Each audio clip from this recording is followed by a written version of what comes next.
Hello, my name is Brandon. Welcome to another Pulse-Fired gaming video. Today we're going to take a look at the MC90 Star Cruiser in Star Wars Armada scale, presented by Onil Creations. This was a recent release done by Onil Creations that was available as part of their Patreon. But first, let's talk about a little bit of lore. According to Wikipedia, produced in the Mon Calamari shipyards, the Sluisvan shipyards, and the Hast shipyards, the MC90 was the first Mon Calamari Star Cruiser designed specifically as a warship. Its focus on heavy weapons and large hangars showed a realistic assessment of the firepower required to challenge Imperial-class Star Destroyers. The MC90 was the most powerful warship built for the New Republic before the Yuzhong War. Controls and displays on board the ship were designed for the first time on a Mon Calamari cruiser for compatibility with most major species. Prior to the MC90, most of the ships were designed for our lovable fish people, the Mon Calamari, allowing for officers other than Mon Calamari to pilot vessels.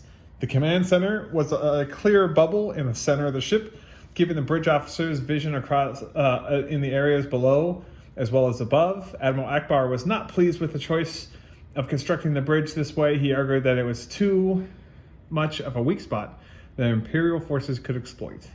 The MC90 represented a number of firsts that highlighted the shifting military strategy of the New Republic that would eventually culminate in the new class program. The first MC90 Defiance was completed shortly before the Battle of Calamari. The MC90 became one of the most powerful warships in the arsenal of the New Republic Defense Fleet, often serving as flagships for fleets and task forces. Due to the tremendous value of the vessels, most were stationed in the core worlds. These powerful warships remained the pinnacle of the Mon Calamari shipbuilding until the advent of the Mediator-class battlecruiser. Older vessels like the Galactic Voyager were kept in reserve and upgraded during the Yuzhong War, but served more as token symbols than heavy-duty warships.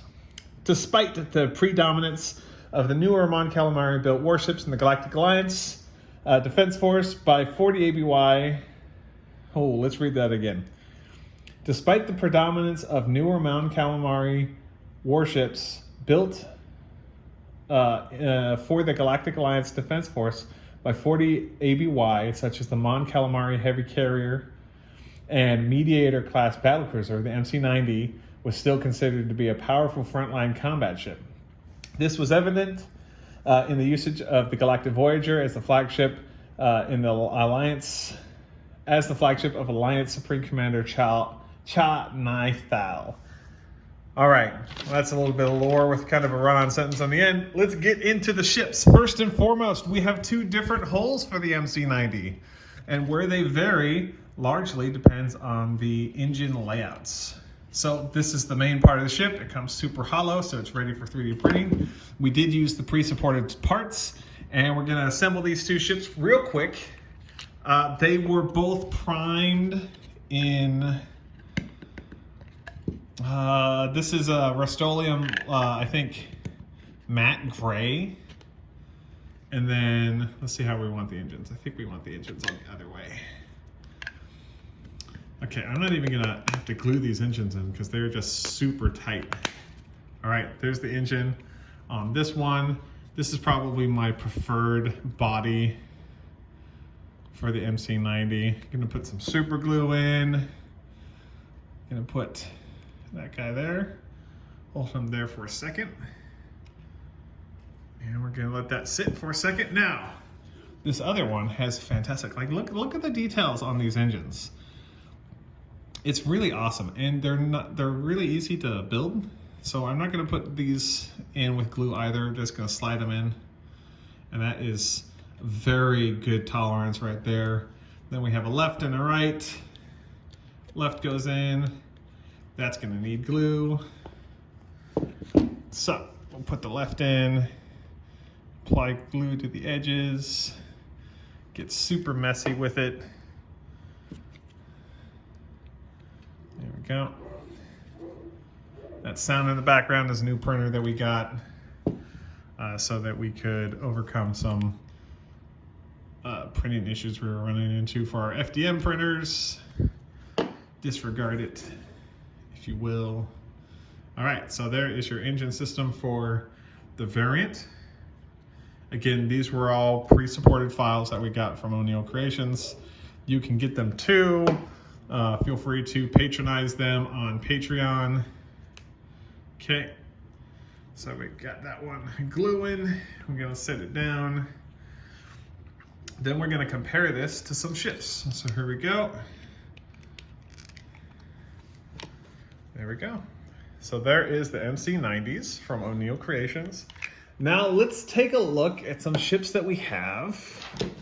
We're gonna do a comparison to the official, let's see here. We have the official Nebulon B. We'll just put there. Okay, so you can see a little bit of size comparison.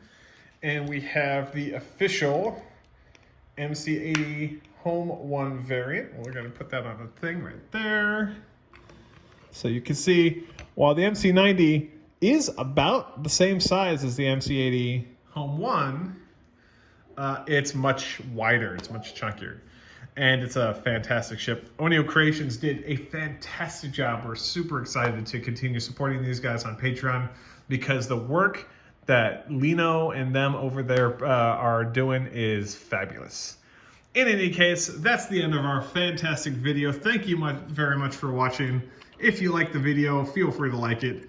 If you want to see more content, feel free to subscribe for additional content in the future. And if you have something to say, let us know in the comment section down below. Have a good day.